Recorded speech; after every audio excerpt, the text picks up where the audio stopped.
Hey guys, welcome back to r/IDOWorkHereLady. In this video, an entitled racist customer Karen walked into my bank, took one look at my hoodie and decided that I was a violent homeless person who needed to be arrested. She attacked us and called 911, unaware that I am the bank manager. Let's dive right into the video. So for some background, I am an African-American man in my early 30s. I've worked incredibly hard to get to where I am. I started at the bottom, worked through university, got my MBA at night, and climbed the corporate ladder. About 2 years ago, I was promoted to branch manager of a bank in a very affluent suburb. I'm good at my job. My numbers are top tier, my staff retention is the best in the district, and I generally know how to handle high net worth clients who think their account balance gives them the right to treat people like furniture. Most of the time, I wear a tailored suit, tie, the whole 9 yards. I look the part. When I'm in my uniform, people generally respect the title, but on this particular day, the dynamic was different, and that is what kicked off this whole disaster.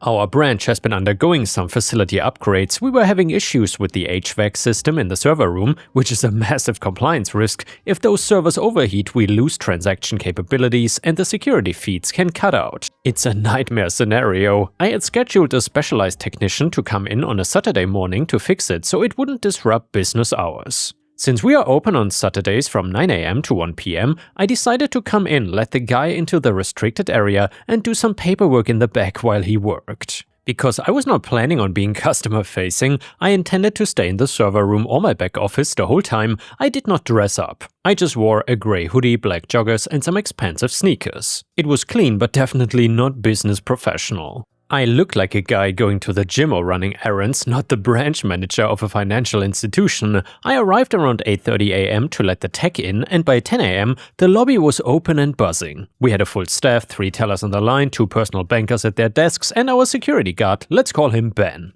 Ben is great, but he's an older guy, retired military, very non-confrontational, unless he absolutely has to be. Around 10:15 AM, I stepped out the back office to grab a coffee from the break room, which is located just behind the teller line. I realized we were out of creamer, so I walked out into the lobby to check the customer coffee station, which we keep stocked with the good stuff. I was standing there, hood down, checking the creamer level when the front door swung open. In walked the antagonist of our story, let's call her Dolores. Dolores is a regular. She's one of those customers who has been banking with us for a while and thinks that means she owns the building. However, I usually avoided her and we never spoke face to face, so I wasn't sure if she even really knew me. She's in her mid-50s, always dressed in tacky clothes that scream, "I have money," and she has a reputation for being difficult. She usually deals with one specific personal banker because she refuses to work with anyone else, but that banker was off that day. I was standing by the coffee station holding a canister of sugar when she stopped dead in her tracks about 5 feet away from me.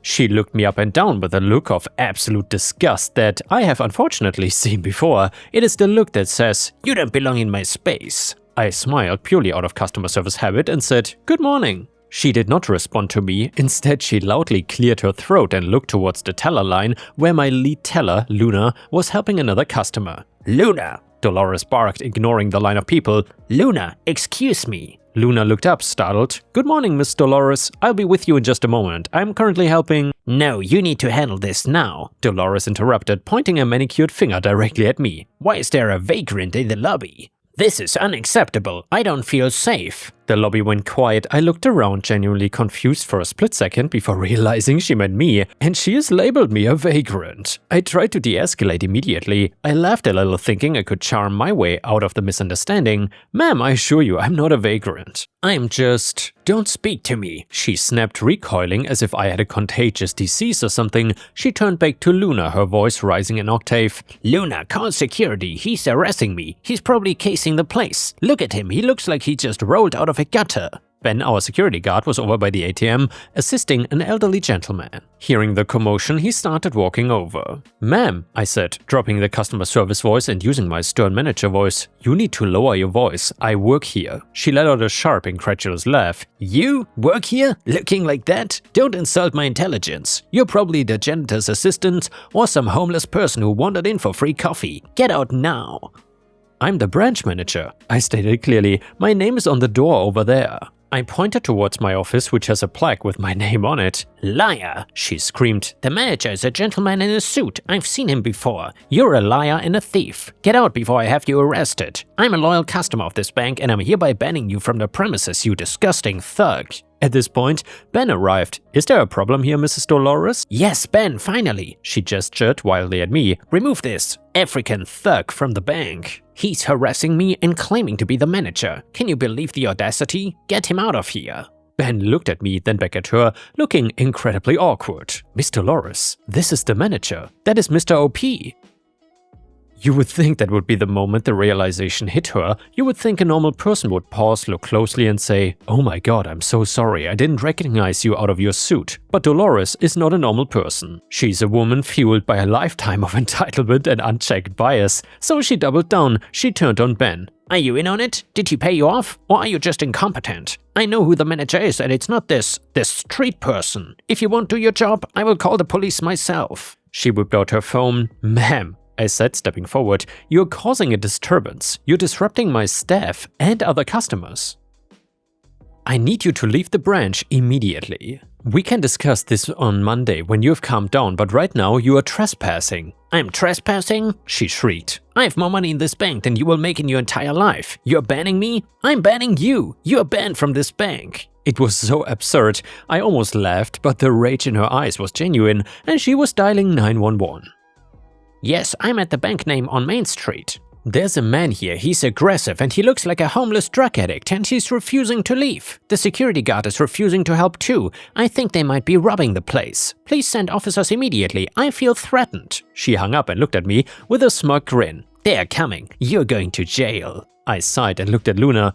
"Luna, go ahead and lock the front door so no new customers come in during this. Lock the teller drawers too. Standard protocol when police are called." "Don't you dare!" Dolores yelled. She lunged towards the counter, slamming her hand down. "You're trying to lock us in, he's gonna take us hostage." The other customers were backing away, looking terrified. I realized this was spiraling out of control fast. I held my hands up, palms open, showing I had nothing in them. "Ma'am, no one is taking anyone hostage. We are securing the bank because you called the police. Please step back from the counter." I moved to a position between her and the teller line, keeping a safe distance. I didn't want to get near her, but I had to protect my staff. "Get away from me!" she screamed, and then she did the unthinkable. She swung her heavy purse at me. The metal buckle caught me right on the forearm as I raised my arm to block it. It hurt like hell. A distinct sharp crack echoed through the lobby. "Miss Dolores, stop!" Ben shouted, finally stepping in physically. He then tried to get between us. She shoved Ben, a man in his 60s, backwards. "Don't touch me!" she screamed, and she then turned back to me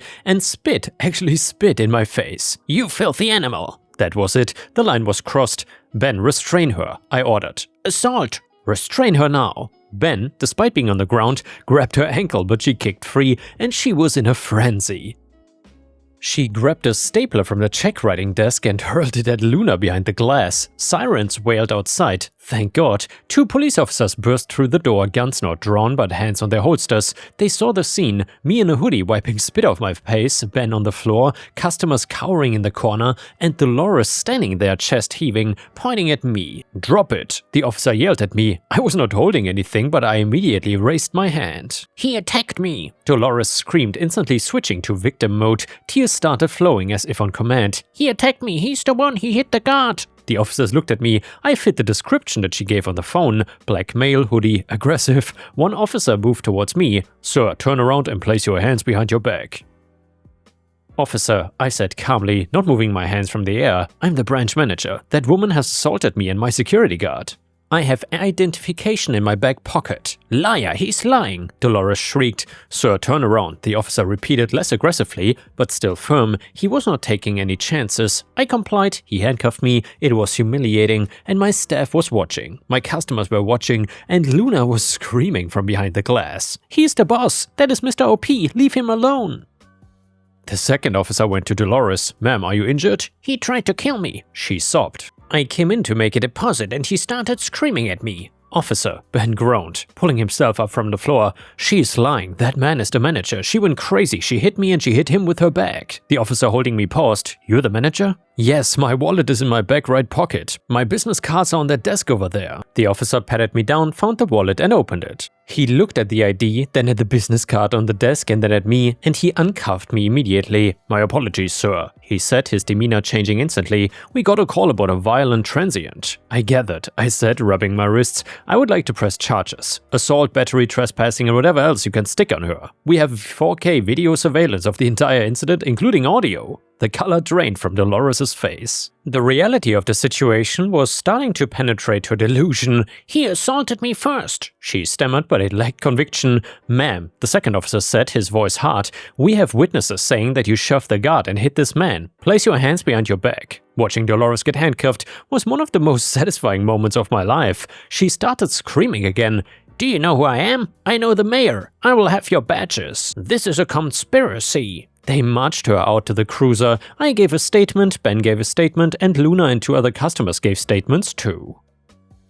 The police reviewed the footage on the spot in the security room. It was damning. The spit, the purse swing, the shove on Ben. It was clear as day. After the police left with Dolores in the back of the car, I closed the branch for the rest of the day. I called our district manager and our corporate security team. This is where the real work began, and this is where the situation gets professional. First, I filed the official trespass order. She is legally barred from stepping foot on any property owned by our bank. Since we have branches all over the state and the country, she effectively lost access to in-person banking anywhere. Second, the demarketing process. This is the corporate term for firing a customer.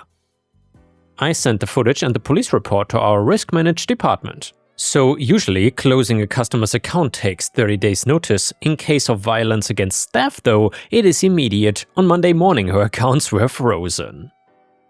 We drafted a cashier's check for the balance of her accounts, which was substantial, I'll admit, and mailed it to her home address via certified mail. She had checking, savings, a CD and a safe deposit box, but it didn't end there. Dolores worked as a high-level executive recruiter for a firm in the city. I did not know this personally, but small towns talk and affluent suburbs talk louder. I pressed full charges. The assault on Ben was quite serious, the assault on me was a misdemeanor, but the spitting added a biohazard element that the courts hate. She was charged with 2 counts of assault, 1 count of battery on an elderly person, and disorderly conduct.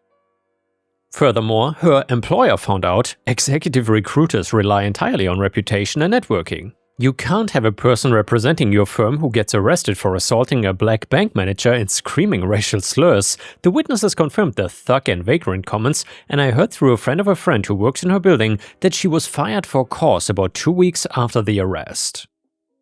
The legal battle dragged on for a few months, and her lawyer tried to argue that she was having a medical episode or a panic attack. Also, the video footage of her coherently screaming specific insults and dialing 911 with a clear narrative about homeless people destroyed that defense too. She eventually pleaded no contest to avoid jail time. She got massive fines, 2 years of probation, and a permanent restraining order from me and the branch. But about 3 months later, I got a call from a branch manager at a competitor bank down the street. We know each other, we have lunch sometimes, and he said, "Hey man, did you just offload a client named Dolores, last name?" "I cannot discuss client relationships," I said automatically. "Yeah, right, I know," he laughed. "But hypothetically speaking, if a woman came in here trying to deposit a 6-figure cashier's check from your bank and she was ranting about how your bank is run by criminals and thugs, should I be worried?" "Hypothetically," I said, "I would suggest you check your KYC protocols very strictly and maybe check the local news archives from 3 months ago." "Understood," he said. A week later I heard that she was denied an account at that bank too. Banks share risk databases. When you are flagged for violence against staff in the internal reporting tools, you become radioactive. She technically has her money, but she likely has to keep it in a small credit union or an online-only bank that doesn't check the specific risk registries as hard. She came back once about a month ago, not into the branch but to the parking lot. She sat in her car just staring at the front door. I saw her on the external cameras, but I didn't even hesitate. I called the non-emergency line. "This is the manager at this bank. We have a trespass on the premises violating a restraining order." Police arrived in 5 minutes. Because she was on probation, violating the restraining order was a violation of her probation terms, and they arrested her again. I watched from my office window, wearing my suit this time, as they put her in the back of the car. She looked up, saw me in the window, and I just gave her a little wave. It's been peaceful since then. Also, the HVAC system works great, by the way. I still wear hoodies on Saturdays when I come in for maintenance, but now I make sure to wear my ID badge on a lanyard around my neck just in case, though honestly, I kind of hope someone tries it again. We could use the settlement money for a new break room espresso machine. And the next one is another I Do Work Here Lady story, and it is titled I Do Work Here Lady, just not right now. And by the way guys, if you enjoyed these kinds of stories, please don't forget to subscribe to the channel and like the video, because that would help me tremendously. So 1 week ago I started a job at Walmart as one of those digital shopping fulfillments people. My job is pick items and shop for others. I scan items, place them in the correct tote bins for the digital customer orders, and then push my cart along to find the next items. Today was my first day off since starting, and I realized I needed to get groceries and other items. The Walmart where I work is also the Walmart where I shop, and I don't use a regular shopping cart. I bring my own collapsible rolling cart like the classic little red wagon, except mine is my favorite color, blue accidentally, Walmart blue. What did I decide to wear while I shopped? One of my favorite tank tops, cannot wear sleeveless tops when working, in my favorite color, blue, Walmart blue. I find myself shopping with my partner, who also happens to be wearing a blue shirt, not quite the right shade for Walmart but still blue, when this very kind older woman who looked like the sweetest grandma gently approaches us while we are looking at candy in the candy aisle, and she says, "Excuse me, I don't mean to be a bother, and I wasn't sure if you were working or not because of all the blue," as she gestures to all the blue, which neither me nor my partner fully realized was as present as it was. "But do you happen to know where the Ovaltine is?" I chuckled a little, knowing this random woman had caught me on my day off doing my job for myself, and I looked like I knew what I was doing so much, though I'm not sure the abundance of blue helped, that she approached us to ask where something was. So I start looking it up on my phone and say, "Well, I actually do work here, it's just my day off. I can absolutely look that up for you." I find it and start pointing. It's just down the next aisle on the far end. She thanked me, and my partner actually went with her to show her where it was and grab some Ovaltine for us too. I had to share this because I couldn't believe I had my first ever simultaneous moment of I don't work here and I do work here. And the next one is titled No Good Deed Goes Unpunished with HOAs. So this has been developing over the last 6 weeks or so, when an elderly woman, her friend and her handicapped niece moved into the house beside us. Things started off interesting, but the women all seemed nice enough. The wife and I were finishing up a movie at around 11 PM when we heard something at the side of our house.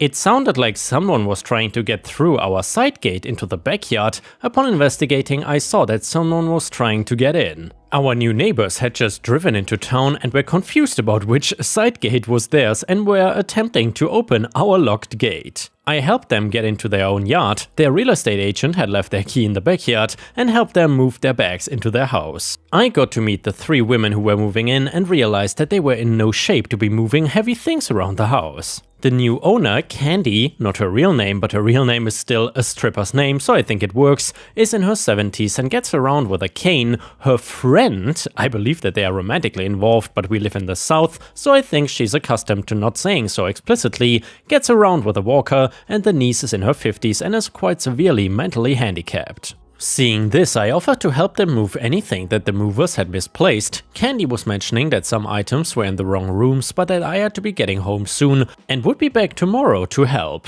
I arrived at their place around 8 the next night after getting our kids to bed and just moved all their boxes from the garage into the correct rooms. Not a big deal. The real issue was that they had some large pieces of furniture that were misplaced, and I did not have a dolly to move them around on my own. At this point, Candy and her friend were being extremely thankful and polite, so I told the women that I would be more than happy to snag one from a friend on the way home from work tomorrow and could help move the rest of the stuff, and that I would be over at about the same time. Well, work the next day turned into a complete dumpster fire. I ended up having to stay at work until a bit after midnight to get everything done that needed to be done. When I got home, I wrote a note explaining what had happened and that I would still be willing to help move things when I got off work tomorrow. After this, I never had another good experience with them. I went over the next day and asked if they had seen my note, and Candy said, "Because you flaked, I had to hire someone to do this for me." I was completely taken aback, as this was a complete reversal from her original demeanor. 2 days later, Candy had someone setting up internet, and as these are all new constructions, a new line had to be buried. The box which the line connected into for Candy's house and our own was a couple of feet on our side of the property line. As this was done on a Saturday, I was home while the line was being buried and asked the installer to run the line on the neighbor's side of the property line until he could turn into the box. Neighbors had told him to run it along our pavers leading to the backyard, about 2 feet over our property line. Well, I'm sure he didn't realize that he was on our property, but Candy did. The next week we got hit with a fine from our HOA for leaving dirt from work on our property and our neighbor's lawn. Going outside, I saw that there was a small amount of sand right around where the buried line came into the box on our property, and when I explained to the HOA that this was caused by the installation of the neighbor's cable, the fine was dropped. Clearly, Candy had called this in, which really pissed me off, but she would not come to the door when I was knocking to talk to her about it. Small things like this kept happening. I'd go out and our recycling was full, as it takes a few weeks to get your bin delivered, so Candy just threw her stuff in ours. We had an HOA inspector come over to assess unauthorized permanent structures on our property. These structures were a trampoline, which is not considered permanent by the HOA, and a small play structure, which is, however, we applied with the HOA to install that one. Well, she has escalated things over the last couple of weeks. The Monday before last, we had a crew coming in to install solar panels on our home. While this was being done, the cops showed up as someone had called in that people were breaking onto our property and trying to get through our back door. The cops were cool and said that someone must have just been confused about what was going on, and I informed them of the issues that we were having with our neighbor, but they didn't say much about it and didn't do anything. I was out with the installers working in the yard. There was no way that anyone could reasonably believe that people were breaking into our home. Once again, we had an inspector called on us to check out an unapproved modification to our roof, the solar panels that we paid $400 to the HOA to install, and on Sunday the cops showed up again, and this time it was much more serious. The call they had gotten this time was that our children were locked in our backyard in the heat, that my 2-year-old was out there naked, and that they were screaming to be let back in. Basically, that we were being accused of abusing our own children. Thankfully, the screaming was still going on when the cops arrived, as my 2-year-old was squealing and laughing, running through the sprinklers. It took a little longer to assuage the cops this time, and they told me that I probably should have my daughter in a swimsuit next time. Due to the nature of this call, they did speak with the neighbor afterwards. Candy feigned ignorance and said that her handicapped niece must have placed the call. The niece is almost completely nonverbal, so this was clearly BS, but I don't think that the cops wanted to deal with this and talked with us one more time, explaining their conversation with Candy before heading out. Not really sure what we can do at this point. I submitted a complaint to the HOA, but I don't think that is gonna do anything, and I'm not sure if this has progressed to criminal harassment yet, but I'm sure this is far from over. Update: the neighbor on the opposite side of Candy, let's call her Katie, has been getting some work done on her home, including the installation of a sunroom. At 6 AM on Sunday, Candy made her way into Katie's backyard through the normally locked side gate and went into the sunroom to look around. Katie was notified by her security system that someone was on her property, so she called the cops. Candy was gone by the time the cops arrived, and Katie did not recognize her, but Candy's return to her property was caught on our Ring camera. The commotion next door got us up and my wife checked our notifications. Katie had the cops issue a trespass to Candy, and we requested that they also inform Candy that she was not welcome on our property either. The cops told us it would be criminal trespass if she does so after being warned.